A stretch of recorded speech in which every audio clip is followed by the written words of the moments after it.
감사의 마음으로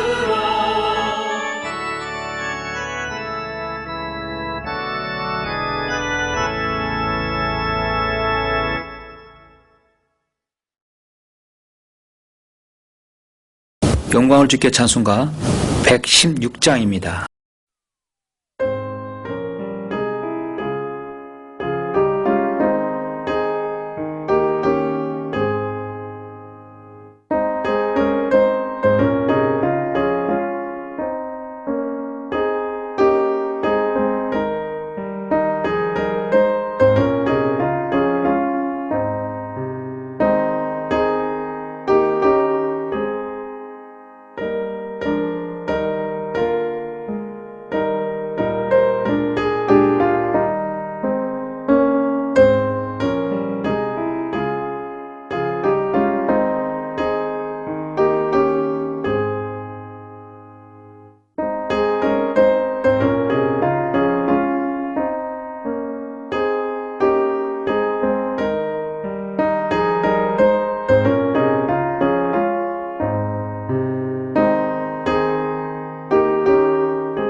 영광을 주께 찬송가 378장입니다.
영광을 주께 찬송가 25장입니다.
다 같이 예배를 내서 기도하시겠습니다. 은혜와 진리가 충만하신 아버지 하나님, 감사와 영광과 찬양을 돌려드립니다. 하나님 없이, 하나님의 말씀 없이 살았던 저희 인생들, 죽으면 영원히 죽여서 고통당할 수밖에 없지만 예수 그리스도의 그 능력을 통해서, 주님의 그 보혈의 공로를 통해서 구원받은 사랑하는 자녀들, 오늘 이렇게 영과 진리로 경배드릴 수 있도록 저희를 인도해 주심을 감사드립니다. 주님은 참으로 우리 인생의 모든 구비구비마다 놀랍게 인도하신 분이십니다. 우리의 인생 어느 순간에 예수 그리스도를 나의 구주로 영접하여 구원받아서 하나님의 자녀가 됨을 감사를 드립니다. 이제 우리가 남은 생에 오직 주님을 위해서 잘 드려지도록 인도해 주시고, 오늘 이렇게 6월의 넷째 주 주일을 통해서 영과 진리를 드릴 때 말씀이 우리 안에서 잘 역사하여서 남은 인생 아름답게 또 주님께서 원하시는 삶 살 수 있도록 인도하여 주시옵소서. 오늘의 귀한 예배, 주님께 영광 돌리는 하루 귀한 주일이 될 수 있도록 인도하여 주시길 원합니다. 주 예수 그리스도 이름으로 기도드렸습니다. 아멘. 영광을 주께 찬송가 378장입니다.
(6월의) 넷째 주 하나님의 말씀을 보시겠습니다. 오늘 말씀은 누가복음 12장입니다. 누가복음 12장 16절부터 20절까지 말씀입니다. 누가복음 12장 16절부터 20절까지 제가 봉독해 올리겠습니다. 한 가지 비유로 그들에게 말씀하시기를, 어떤 부자의 땅이 수확을 많이 내는지라 그가 속으로 생각하여 말하기를, 내 곡식을 쌓아둘 곳이 없으니 내가 어떻게 할까 하고 말하기를, 내가 이렇게 하리라. 내 곡간들을 헐고 더 큰 것으로 지어서 거기에 나의 모든 곡물과 물건들을 쌓아두리라. 그리고 나서 내 혼에게 말하기를, 내오나 내가 열해 동안 쓸 물건들을 많이 쌓아두었으니 편히 쉬고 먹고 마시고 즐거워하라 하리라 하였느니라. 그러나 하나님께서 그에게 말씀하시기를, 너 어리석은 자야, 오늘 밤 내 혼을 내게서 앗아가리니 그러면 내가 장만한 것들이 누구의 것이 되겠느냐고 하시니라. 그러므로 자신을 위하여는 보물을 쌓아두고 하나님 앞에 부유하지 못한 자는 다 이러하니라. 제가 21절까지 말씀을 드렸습니다. 잠시 말씀을 위해서 기도하시겠습니다. 모든 믿음의 창시자요 완성자이신 위대하신 아버지 하나님, 감사와 찬양과 영광을 돌려드립니다. 주님은 전지전능하셔서 모든 인생을 관장하시고 나라의 흥망성쇠까지 주정하시며 세상의 모든 동물의 식물의 생태계와 먹이사슬을 관장하시는 참으로 위대하신 하나님이십니다. 그런 위대한 하나님께서 저희를 구원하시려고 벌레마다 못한 저희들을 영원한 지옥불에서 구원하시려고 하나님의 사랑하는 아들 독생자 예수 그리스도를 이 땅에 보내셔서 2000년 전 갈보리 십자가에서 그 보배로운 피로 저희들을 구원해 주심을 감사를 드립니다. 이제 저희들 하나님의 자녀가 되어서 하나님을 아버지로 부를 수 있는 특권을 주심을 감사합니다. 오늘 이렇게 6월의 넷째 주 주일을 통하여서 다시 한번 우리가 인생의 문제를 놓고 또 귀한 결단의 시간, 또 인생의 부분에서 하나님께서 우리 인생을 얼마나 사랑하시는지, 참으로 아름다운 인생이 어떤 인생인지를 말씀을 통해 알려주시길 원합니다. 오늘 말씀을 통해 다시 한번 자신의 생을 돌아보는 귀한 시간 될 수 있도록 주님께서 인도하여 주시옵소서. 주 예수 그리스도 이름으로 기도드렸습니다. 아멘. 예, 오늘 말씀의 제목은 인생이 아름다울 때입니다. 예, 인생이 아름다울 때. 본문 말씀은 누가복음 12장 16절부터 21절까지입니다. 한 2년 전부터 2022년부터 우리 사이에 한 가지 단어가 유행하고 있습니다. 지금도 물론 이제 이런 말이 계속 이제 돌고 있죠. 여러분은 그 단어가 바로 갓생이란 단어를 여러분 들어보셨습니까? 갓생이란 단어. 저도 가끔씩 들어봤지만 이렇게 말씀을 준비하면서 보니까 이 단어가 요즘 젊은이들 MZ 세대에서 이렇게 유행하는 말인 것을 알게 되었습니다. 네이버 오픈 사전에 보면 갓생이란 단어는 갓과 하나님, 갓과 인생을 합친 신조어로 부지런하고 생산적인 삶 또는 일상에서 소소한 성취감을 얻는 삶을 규칙적으로 하는 것을 뜻하는 MZ세대의 유행어라고 합니다. 운동을 하고 새벽 기상을 하고 작은 실천, 또 공부를 하고 자격시험을 보고 어떤 무엇은 일에 도전해서 매일 생산적인 계획을 세우고 실천하기 위해 부지런한 인생을 말하는 것이죠. 갓생이란 단어는 언제부턴가 일상에서 소소한 성취감을 얻는 규칙적으로 실천하는 그런 사람들에서 유행하는 단어로 알려지고 있습니다. 주목할 점은 행복이란 키워드로 MZ세대에서 일상생활에 작은 목표를 설정해서 실천하는 그런 생활을 말하는 것이죠. 그래서 이런 그 실천을 해서 인증을 해서 그걸 계속해서 다른 사람에게 전달해서 챌린지를 하는 것입니다. 어떤 춤, 어떤 말, 어떤 그 용어가 젊은이들 사이에서 유행하면 그것을 계속 다른 사람에게 전파한다는 것이죠.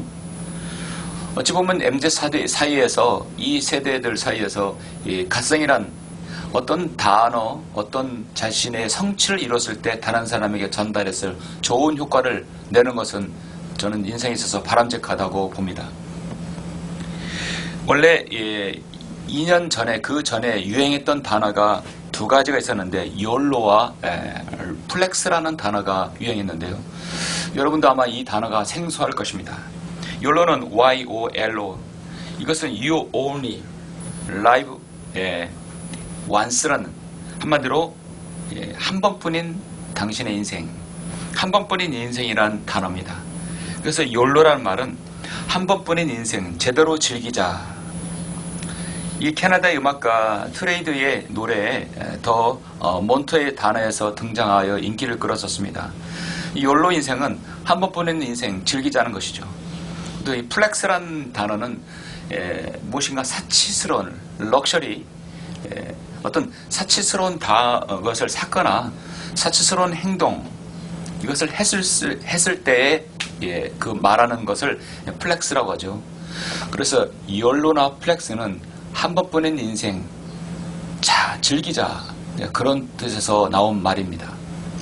그런데 언제부턴가 이게 이제 갓생이란 말이 나오면서 무엇인가를 성취하는 좀 더 발전적이고 생산적인 그런 단어가 나온 것이죠.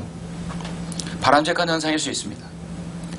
이 갓생이란 단어를 말할 때 가장 중요한 두 가지 용어가 있는데, 그것은 바로 갓생을 삶을 산다. 이것은 바로 두 가지입니다. 공부와 운동이라는 것이죠. 여러분, 운동과 공부, 이거는 중년 세대, 노년의 세대보다는 젊은이들 세대에서 오히려 더 중요한 단어일 것입니다. 자신의 몸을 잘 만들고 가꾸고 그리고 무엇인가를 열심히 해서 성취를 이루고자 하는 것, 당연히 20, 30대에서 유행하는 단어이고 중요한 핵심 키워드일 것입니다. 그렇다면 여러분은 나름 이 갓생을 위해서 지금까지 잘 실천하고 또 여러분 노력하고 계십니까? 우리 인생은 소중합니다. 그런 반면에 너무나 짧습니다.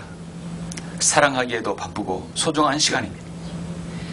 그런데 거기에다가 시기와 질투와 싸움과 반목과 고소와 고발, 사건들, 사고 얼마나 난무합니까? 사랑하기에도 바쁘고 소중한 시간은 그런 아껴야 되는 그런 인생에서 많은 일들로 우리는 인생을 소비하고 있습니다. 세상은 가치가 있는 삶을 살고 있고 또 잘 살았다고 성공했다고 하는 사람들도 여러분 이 질문 앞에서는 답을 잘 못합니다. 내가 정말 열심히 살았고 내가 갓상의 삶을 살았고 아름다운 생을 살았다.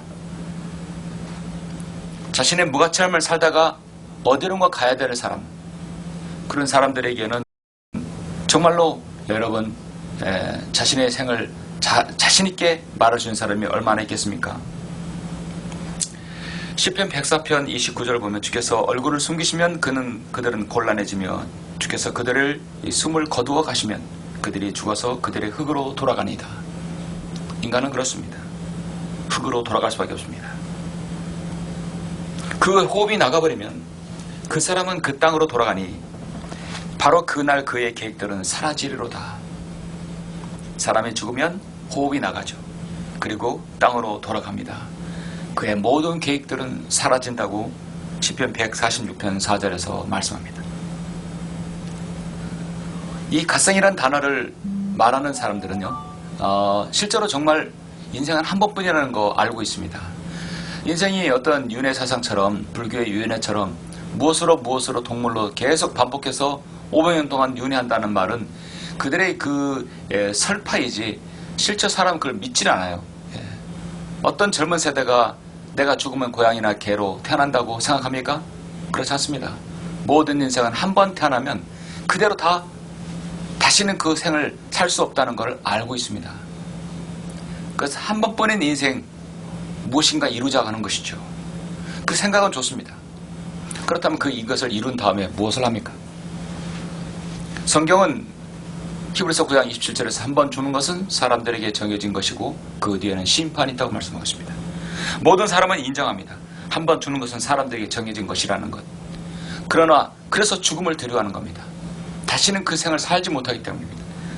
중요한 것은 그 뒤에 심판이 있다는 것이죠. 성경은 악인은 지옥으로 돌려질 것이요 하나님을 잊어버린 모든 민족들도 그러하리라 했습니다. 인간의 근본적인 죄 문제를 해결하지 못하면 그렇게 되는 것이죠. 죄의 삭은 사망이요 하나님의 선물은 예수 그리스도 우리 주로 말미암은 영원한 생명이기 때문이라고 로마서 6장 23절에서 말씀합니다.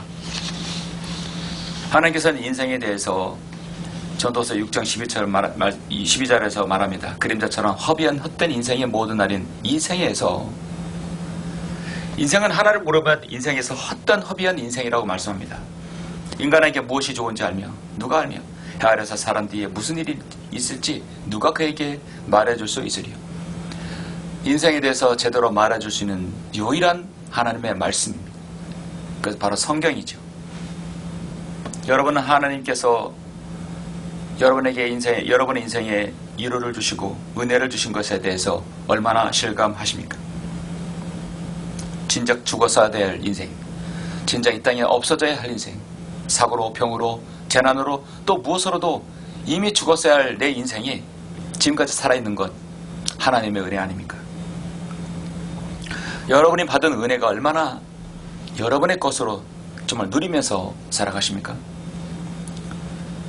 우리는 늘 하나님 앞에 기도할 때마다 많은 것을 요구하지만 우리에겐 감사가 먼저 있어야 됩니다.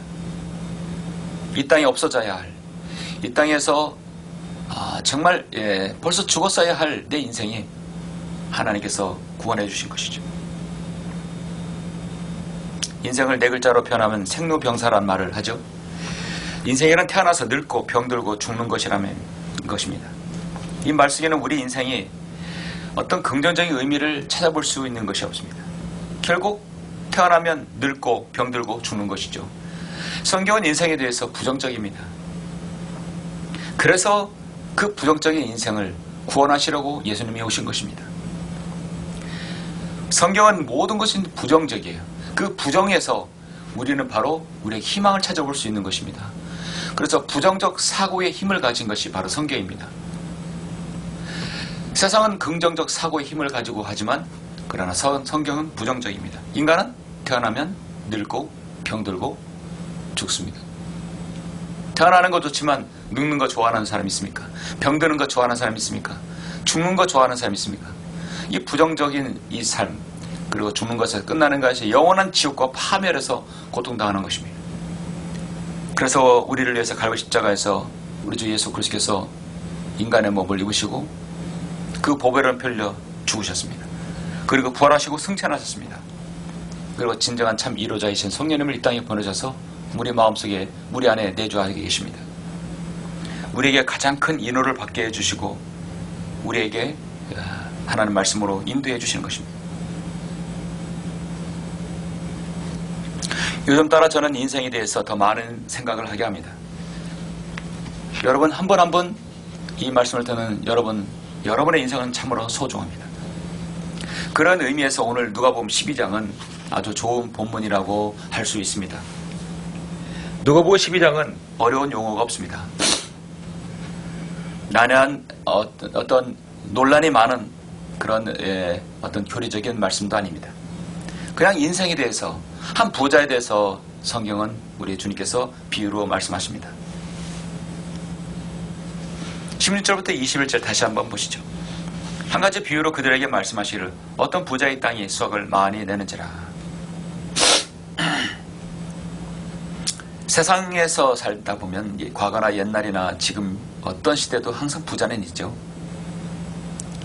자, 그 부자가 속으로 생각하여 말하기를 내 곡식을 쌓아둘 곳이 없으니 내가 어떻게 할까? 내가 이렇게 하리라. 내 곡간들을 헐고 더 큰 것으로 지어서 거기에 나의 모든 곡물들과 물건들을 쌓아두리라. 그리고 나서 내 혼에게 말하기를 내 혼아 내가 열해 동안 쓸 물건을 많이 쌓아뒀으니 편히 쉬고 먹고 마시고 즐거워하라. 그러나 하나님께서 그에게 말씀하시기를 너 어리석은 자야 오늘 밤 내 오늘 내게서 앗아가리니 그러면 내가 장만한 것들이 누구의 것이 되겠느냐. 주님께서 말씀하십니다. 그러나 자신을 위하여는 보물을 쌓아두고 하나님 앞에 부유하지 못한 자는 다 이러하니라. 하나님 앞에 부유하지 못한 자는 어떻습니까? 인생이 살고 죽어서 그 뒤에 하나님을 알지 못한 사람입니다. 자신에게 육체가 있고 영혼이 있다는 그 영원한 혼이 있고 영이 있다는 사실을 모르고 살아가는 사람이 바로 하나님 앞에 부유하지 못한 사람입니다. 오늘 누가복음 12장은 정말 갓생을 살았던 사람 중에 하나일 수 있습니다. 부자이니까 성공한 사람일 수도 있겠죠. 부자이니까 무엇인가 대박을 터뜨린 사람일 수도 있겠죠. 부자이니까 부모로부터 많은 재산을 물려받은 사람일 수도 있겠습니다. 부자이니까 남들보다 더 많은 것을 성취하고 더 부지런히 노력을 하였을 수도 있겠죠. 참 훌륭한 인생이라고 자타가 공인하는 삶일 것입니다. 정말 갓생을 살아왔던 사람일 수 있습니다. 한 가지 문제가 있었습니다. 무슨 문제일까요? 오늘 밤 내 오늘 내게서 앗아가리니 그러면 내가 장만한 것들이 누구의 것이 되겠느냐. 창고를 헐고 더 많은 것, 기업의 프랜차이즈와 많은 기업들, 많은 계열사들을 거느려서 더 많이 사업을 확장해서 해외에 지사를 세우고 그렇게 잘 나가고 세계 넘버원, 넘버2 기업을 이뤘다 하더라도 그 사람 생이 죽으면 무슨 소용이 있겠냐 이거죠.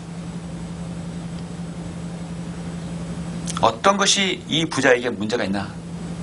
이 문제를 알려주지 못하고 답변을 제시하지 못하면 성경의 역할을 하지 못하겠죠? 이 문제를 교회가 알려주지 못한다면 교회 역할은 끝난 것입니다. 오늘 말씀의 비유를 통해서 귀한 진리를 깨달을 것인데 여러분은 이 부자의 어리석은 이 착각, 이 부자의 착각은 어떤 착각일까요? 반대급부로 얘기하면 어떤 사람이 정말 아름다운 생을 살았을까요? 어떤 사람이 아름다운 생으로 자신을 마무리할까요? 인생은 걸어가는 그림자입니다. 화려한 배우로 의시되며 무대에 나타났다가 언젠간 영영 소식이 없이 간데 없이 없어지는 그런 배우 같은 그런 삶을 살고 있습니다. 모든 인생이 그럽니다. 여러분은 가끔 청첩장도 받고 부고장도 받을 것입니다. 성경은 전도서 7장 2절에서 초상집에 가는 것이 잔치집에 가는 것보다 낫다 하겠습니다. 이는 그것이 모든 사람의 마지막이며 살아있는 사람이 그것을 자기 마음에 유념할 것이기 때문이라.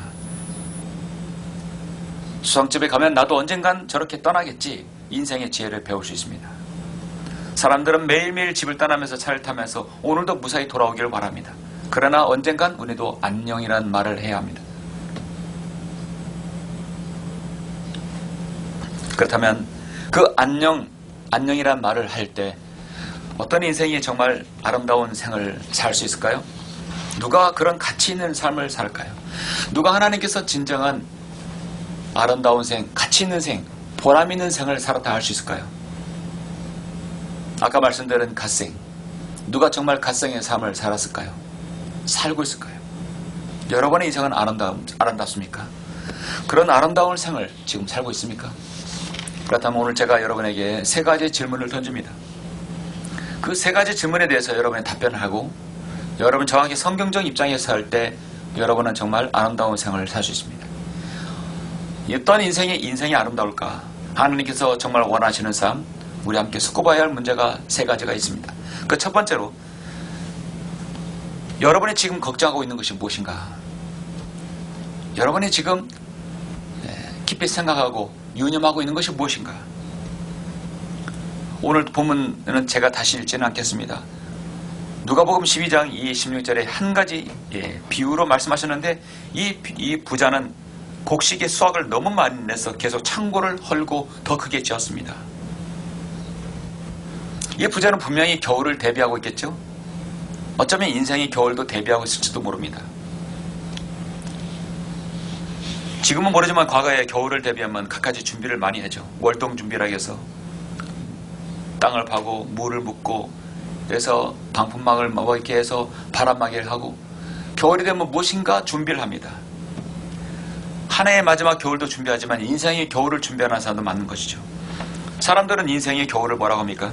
바로 노년기를 준비하는 것.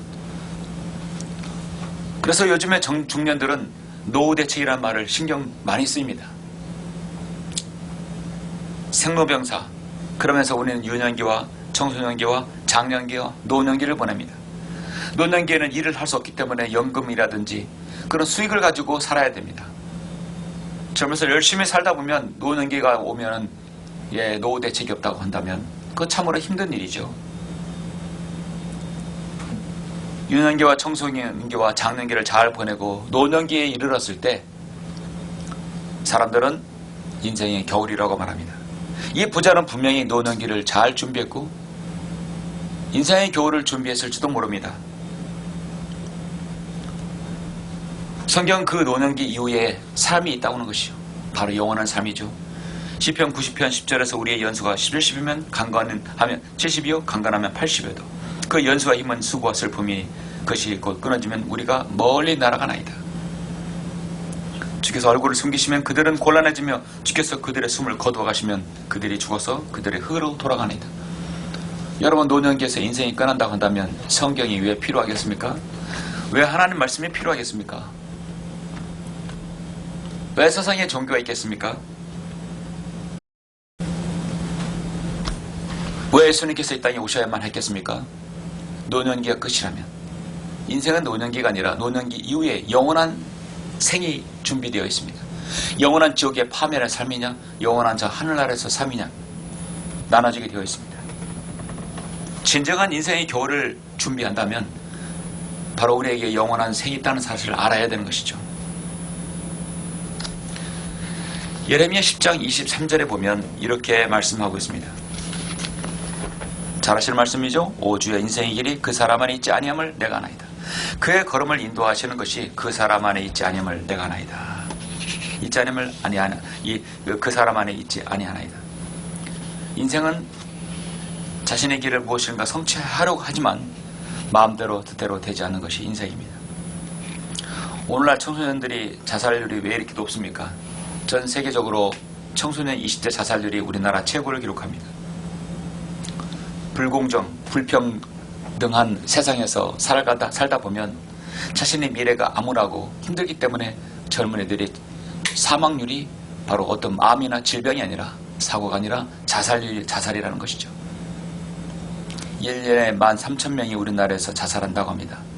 하루에 40명 이상의 자살로 생을 마감한다는 것은 정말 대단히 심각한 사회입니다. 엄청난 심리적, 사회적 심각한 질병입니다. OECD 국가 중에 가장 높은 것을 우리가 기록하고 있어요. 자살은 살려달라는 마지막 호소인데 그 호소를 우리 사회가 듣지 못하고 있습니다. 인생에서 마지막 해방 출구가 자살일까요? 예수 그리스도의 피로 영원한 생명을 얻는 그리스도인에게는 결코 자살을 생을 마감하지 않습니다. 자신에게 생명을 주신 하나님에 대해 그런 이율 배반적인 것이죠.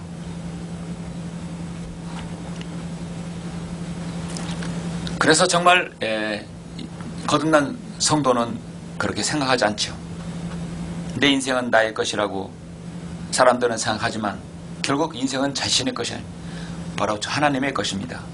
생명을 주신 하나님 것입니다. 문필을 가했던 잭 런던, 어네스트 해밍웨이, 마약 중독자, 록 음악가인 짐 핸드릭스, 조플린, 마릴린 몰로, 엘비스 프레슬리 모두 자살로 마감했습니다. 역사를 움직인 클레오파트라, 아돌프 히틀러, 헤르만 괴링, 요제프 게벨스, 로마 가톨릭 골수였던 자들 다 자살했습니다. 소크라테스, 하니발 모두 자살로 자신의 죄 문제를 해결하지 못하고 죽었습니다. 그들은 어디에 갔을까요? 하나님을 알지 못한 자, 하나님을 알지 못한 그 모든 민족들 다 지옥에 갔습니다. 세상 사람들에게 추앙받고 인기 있는 그 부자의 모습, 그들은 하늘나라에 가지 않았다는 사실. 하나님께서는 자살한 인생들을 다시 한번 살아보라고, 다시 한번 못으로 태어나라고 그렇게 기회를 주지는 않습니다. 한번 태어나면 다음 생이라는 건 없습니다. 그래서 우리 인생은 굴곡인 인생이라도 그 생을 가치 있고 아름답게 살아야 됩니다. 그래서 지금 현재 내가 가지고 있는 걱정거리가 무엇이냐? 그래서 성경은 수고하고 무거운 짐진 자들아 다 내게로 오라 했습니다. 이 부자에게는 짐이 있습니다. 아무리 많은 것들을 소유하더라도 그것들을 계속해서 소유하고 싶은 욕심이 있는 것이죠. 내가 편히 쉬고 먹고 마시고 즐거워하리라. 언제까지입니다. 그걸 보장해 줄 수가 없는 것이죠. 그 걱정이 바로 그것입니다. 이 부자의 걱정이 바로 그것이에요. 인생은 모두 불확실한 존재라는 사실을 이 부자도 알고 있는 것입니다. 결국은 인생은 비극으로 끝나게 되어 있습니다. 그래서 모든 인생의 비극으로 끝나기 때문에 그러면 참 나에게 무엇이 필요한가를 깨달아야 되는 것이죠. 오늘 누가복음 12장의 부자는 자신의 인생에서 성공했다 하지만 내가 많이 물건들을 쌓아두었으면 편히 먹고 쉬고 마시고 즐거워하리라. 그것이 단 하루 만의 삶일 수도 있고 단 1년 만의 삶일 수도 있습니다. 중요한 것은 하나님께서 오늘 밤 내 오늘 앗아가면 너는 네가 장만한 것들은 누구의 것이 되겠느냐. 부자는 심각하게 질문하고 고민했지만 해결하지 못했습니다.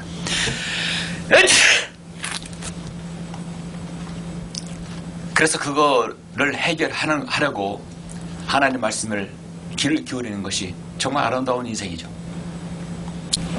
인생이 아름다울 때 하나님께서 정말 원하시는 삶, 우리 함께 쑥고봐야 할 문제는 무엇입니까? 두 번째로 자신의 지나온 생을 돌아보라 하는 것입니다. 자신의 지나온 생을 돌아보라. 여러분 야고보서 4장 13절 14절에 한번 보시면 이런 말씀이 있습니다. 이제 오라. 오늘이나 내일 우리가 어느 성읍으로 가서 거기서 1년쯤 지나며 사고 팔아 수익을 올리라는 자들이여. 너희가 내일 일어날 일을 알지 못하느니 너희 생명이 무엇이냐? 잠깐 보이다 사라지는 안개니라.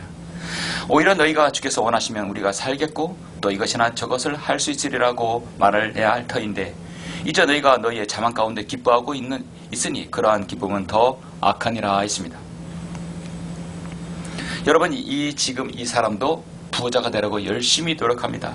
어느 성읍으로 가서 물건을 사고 팔고 수익을 올리라. 그럼 열심히 수익을 올리면 부자가 되겠죠? 이 부자도 마찬가지 이런 고민에 빠질 것입니다. 내가 편히 쉬고 먹고 마시고 즐거워하리라. 언제까지? 하나님께서 허용한 삶과 그 기간까지 그럴 것입니다. 그러면 오늘 그동안 내가 열심히 사고 팔아 수익을 올리는 모든 것들이, 내가 장만하는 것들이 누구의 것이 되겠느냐? 내가 죽으면 누구의 것이 되겠느냐? 성경은 묻습니다.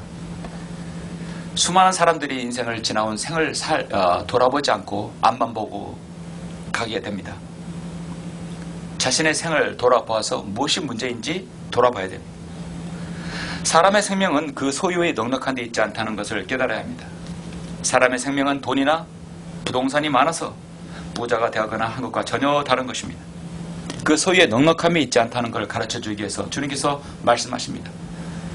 이 사람들 열심히 수익을 내어서 내 곡식, 내 곡간, 내 영혼, 내 것만 생각했습니다. 그럼에도 불구하고 더 많이 가지려고 하는 것이죠.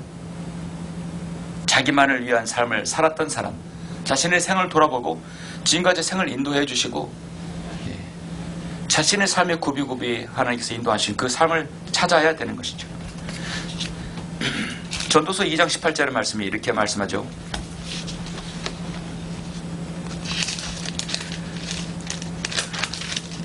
정녕 내가 헤아려서 했던 나의 모든 수고를 미워하였도다. 이는 내가 내 뒤에 있을 자에게 그것을 남겨주어야 하기 때문이라. 또한 그가 현명한 자일지 어리석은 자일지 누가 알랴.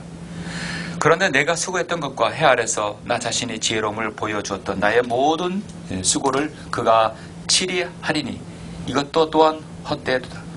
그러므로 헤아려서 내가 한 모든 수고에 대하여 내 마음에 거의 절망하도다. 내가 한 모든 수고. 이 사람도 어느 성읍에 가서 열심히 일하고 부자가 되었지만 그 모든 것은 헛된 수고라는 것이죠. 자신의 생을 돌아보라는 것은 누군가 자신의 생에 굽이굽이 그 사람을 인도해 주신 것을 알아야 되는 것입니다. 그것이 바로 하나님이라는 사실입니다. 세상에 있는 모두 자신의 이름을 남긴 사람들, 여러분, 돈을 벌거나 자아성취하거나 정치적으로 권세에 있는 사람들, 철학과 문학과 세상의 학문에서 유명을 떨친 사람들, 그 사람들 모두가 다 훌륭한 생활을 살았습니까? 모두 다 그렇지 않습니다. 그 사람은 돈이, 그 사람의 자아 성취가, 그 사람의 권력과 명예가, 그 사람의 학문과 과학과 철학이 그 사람을 절대 구원해 줄 수 없었어요.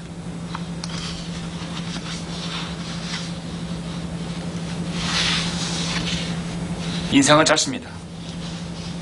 여러분, 우리가 지난 생을 살아가다 보면 하나님께서 그 사람의 인생을 굽이굽이 인도해 주심을 알 수 있죠.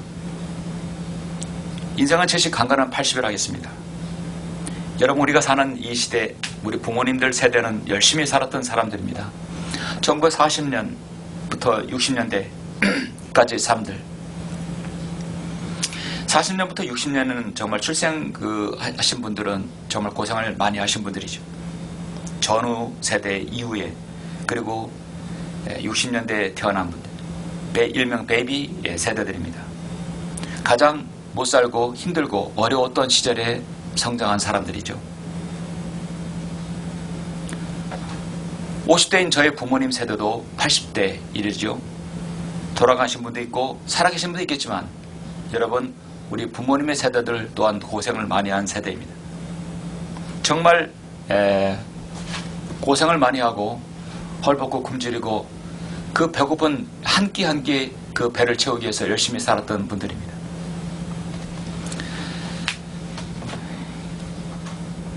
우리의 부모님들은 정말, 저의 부모님들은 개인적으로 아름다운 생을 살았던 분입니다. 저희 아버지는 개인적으로 작년 8월에 하늘나라에 올라가셨고, 저희 어머니는 지금 병원 중에 계십니다. 현재 지금 병원의 중환자실에서 사경을 헤매고 계십니다. 인생은 한 번 태어나면 반드시 언젠간 성장하고 늙고 병들고 죽는다는 사실, 정말 실감하고 정말 그 말씀이 맞다는 것이죠. 그러나 중요한 것은 한 번 사람들에게 태어난 것은 정해진 것이고 죽는 것도 정해졌지만 그 다음에 영원한 생이 있다는 것이죠. 제 부모님은 저를 낳으시고 예수 그리스도를 믿게 해주셨습니다. 저는 개인적으로 정말 불교 집안, 카톨릭 집안, 무신론자 집안에 태어나지 않는 것, 또 어머니, 아버지가 믿음을 가지고 있는 그런 분 사이에 태어난 것이 정말 감사하다고 생각합니다. 저희 아버지, 어머니는 아름다운 생을 사셨습니다. 왜냐하면 자신의 생을 돌아볼 수 있는 분들이었거든요. 어제 마지막으로 임종 면회를 갔다 와서 어머님이 하시는 말씀이 그거였습니다. 낙심하지 말고 믿음 안에서 하늘나라의 소망을 가지고 살아라. 다투지 말고 믿음 안에서 열심히 살아라.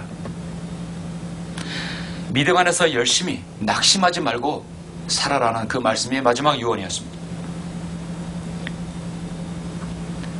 생전에 살아있을 때에 어떻게 보면 마지막 그 하신 말씀, 이제 정상적으로 말을 하지 못하더라도 하늘나라의 소망을 가지고 먼저 가신 아버지를 뵐 그 날을 가지고 지금 계십니다. 이제 주님께서 숨을 거두어 가시고 임종하시면 그토록 그리던 하늘나라에 올라가시겠죠. 정말 아름다운 생을 살았고 열심히 살았던 생이었습니다. 저희 아버지 어머니도 오늘이나 내일 우리가 어느 성읍으로 가서 거기서 1년쯤 지내며 사고팔아 수익을 올리는 자들이요, 열심히 살았고 자녀를 키웠습니다. 그리고 여기에 바로 한방 주는 것은 사람들에게 정해진 것이고 그 뒤에는 심판이 있다는 사실, 예수 그리스도를 나의 구주로 영접해서 그 모든 삶의 굽이굽이 인도해 주셨다는 사실을 알고 있고 그것을 자식들에게 믿음을 전수했던 사실입니다. 저는 그것이 바로 아름다운 생을 살았다고 보는 것입니다. 인생이 아름다울 때 하나님께서 정말 원하시는 삶, 우리 함께 숙고해야 할 마지막 말씀 세 번째는 너의 창조주를 기억하라. 결국 나를 창조하신 분을 기억해야 됩니다.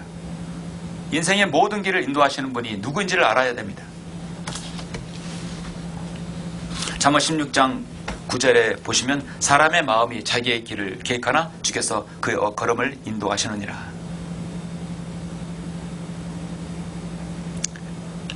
사람의 걸음은 자기의 마음이 자기의 길을 계획하나 주께서 그의 걸음을 인도하셔야 됩니다. 예레미야 10장 23절에서 오주의 인생의 길이 그 사람 안에 있지 아니함을 내가 아나이다. 그의 걸음을 인도하시는 것이 그 사람의 안에 있지 않아이다. 아나이다. 전도서 12장 1절에 보면 이제 가장 중요한 말씀에 이르렀죠.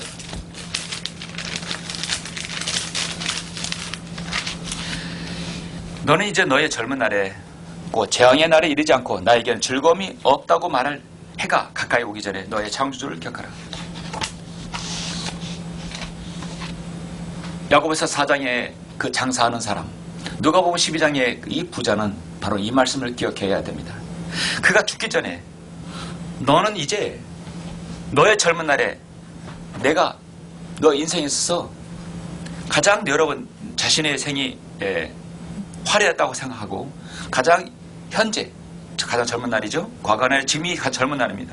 지금 성경을 해서 이제 지금 곧 재앙의 날이 이르지 않고 나에게 즐거움이 없다고 말할 때, 노년에 있을 때, 아무것도 하지 못할 때, 그러기 전에 너의 창조를 기억하라는 것이죠.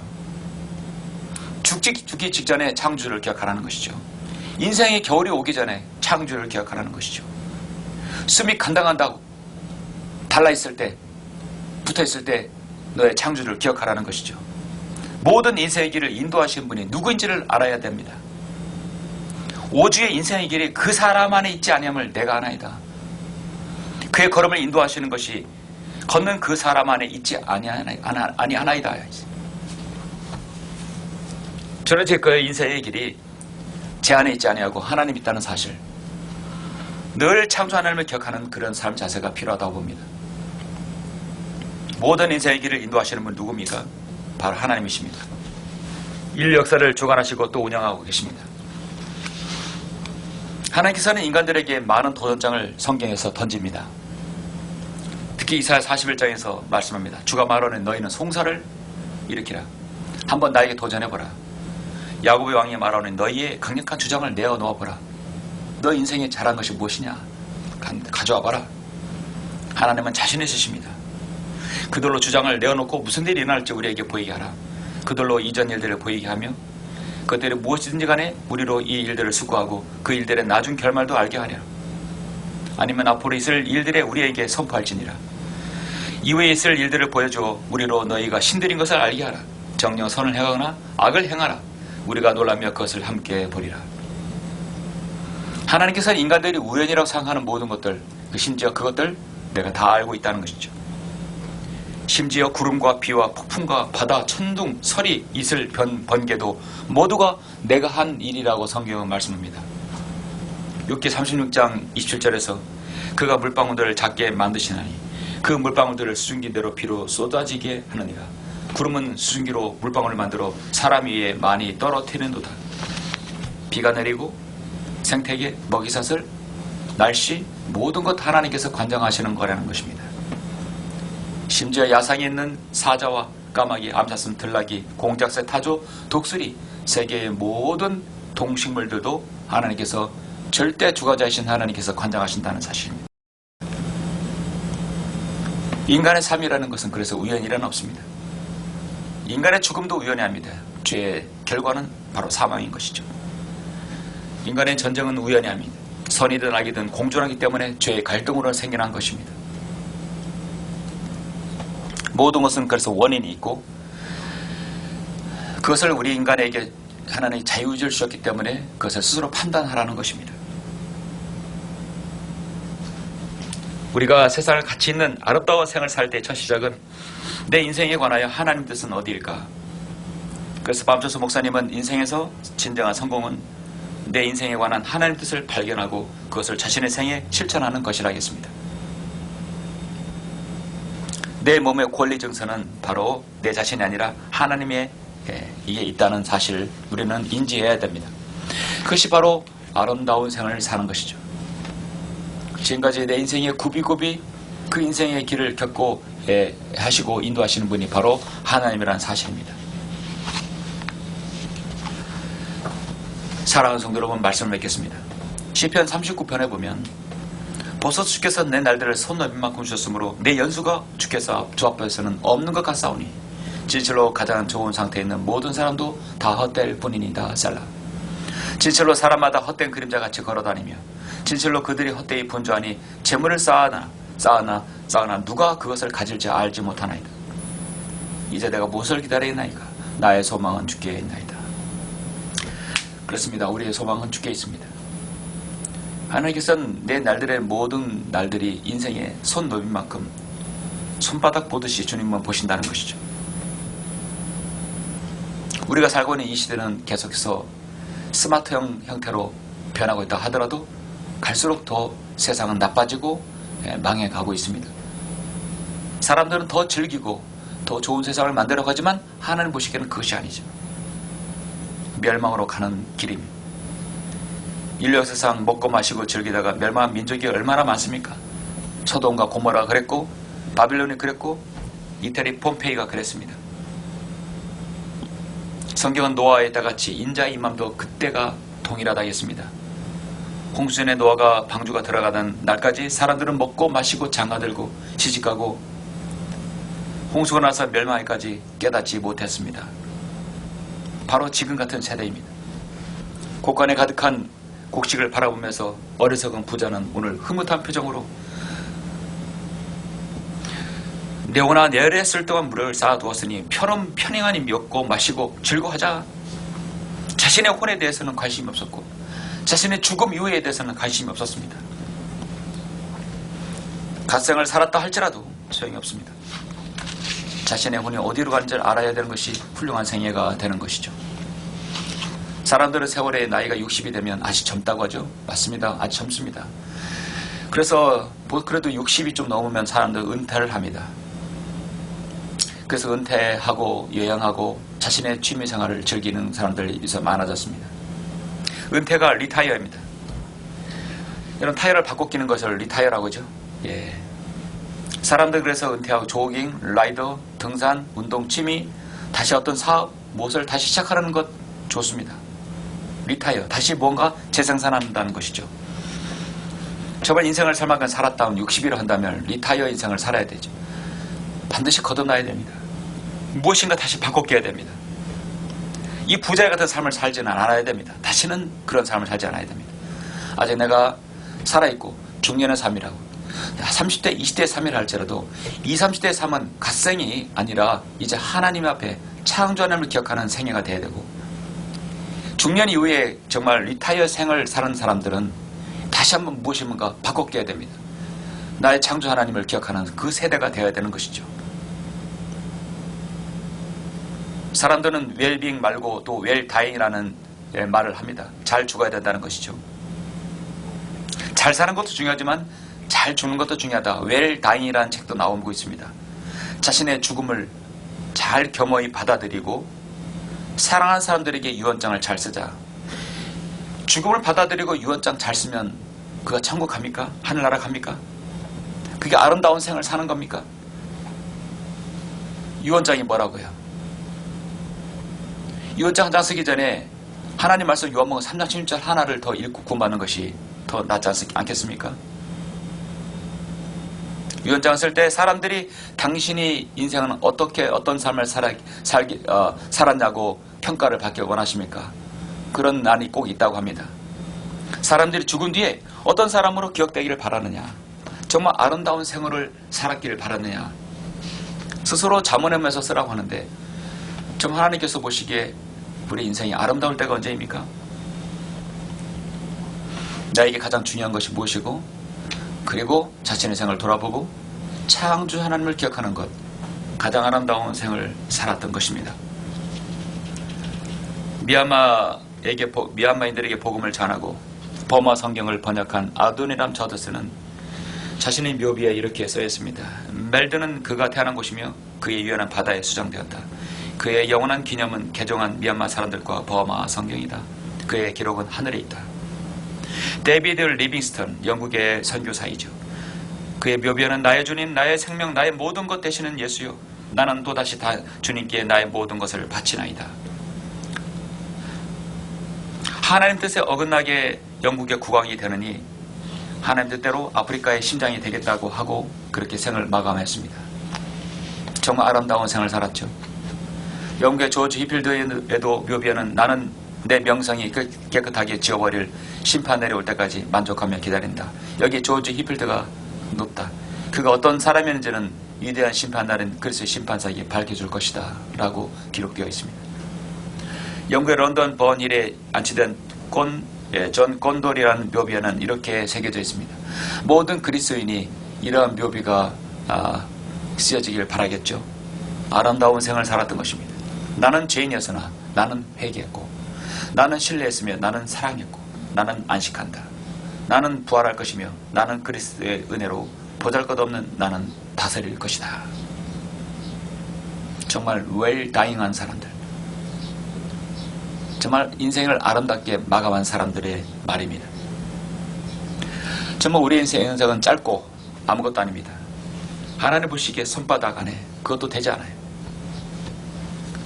우리가 가진 모든 재물과 명예와 모든 부귀, 하나님 없으면 아무것도 아닌 것이죠.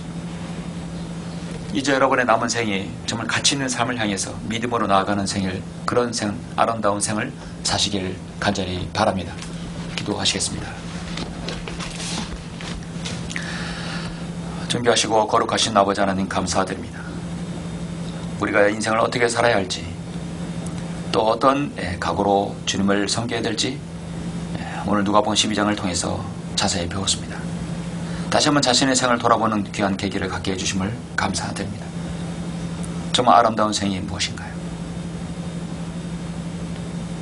내 삶에서 당면한 문제가 무엇인가?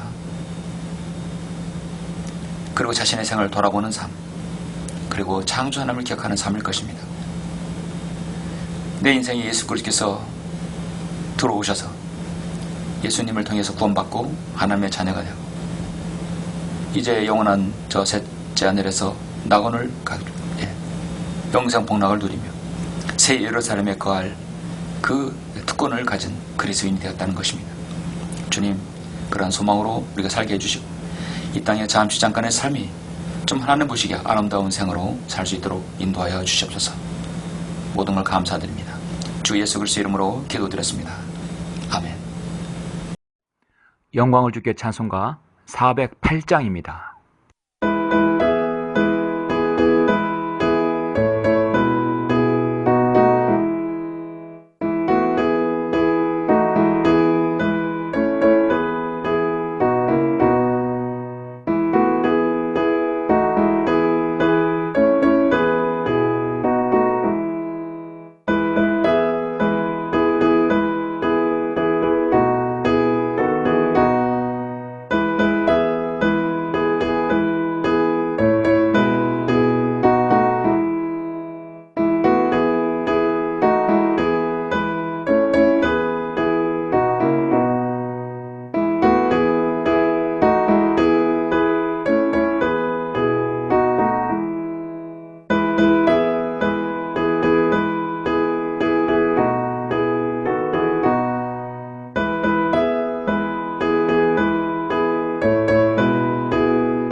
다 같이 기도하심으로 예배를 마치겠습니다.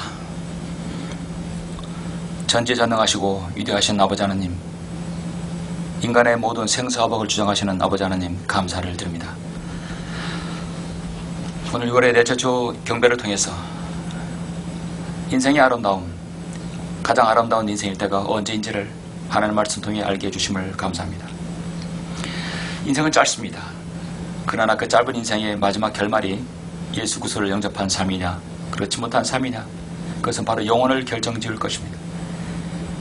우리의 삶 가운데서 예수 그리스도께서 우리 안에 들어오셔서 예수님을 영접하여 구원받아서 하나님의 자녀가 됐다는 것, 너무나 큰 축복이고 참으로 인생의 가장 큰 성공이라 믿습니다.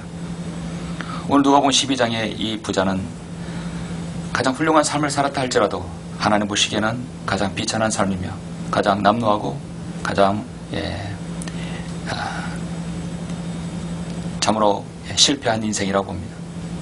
하나님을 알지 못했고 자신의 인생에서 하나님을 개입시키지 못했습니다. 예수 그리스도를 절대로 영접하지 못했습니다. 영원한 생이 있다는 사실을 몰랐던 것입니다. 얼마나 많은 사람이 이 부자의 삶을 살고 이 부자의 삶을 추구하고 있습니까?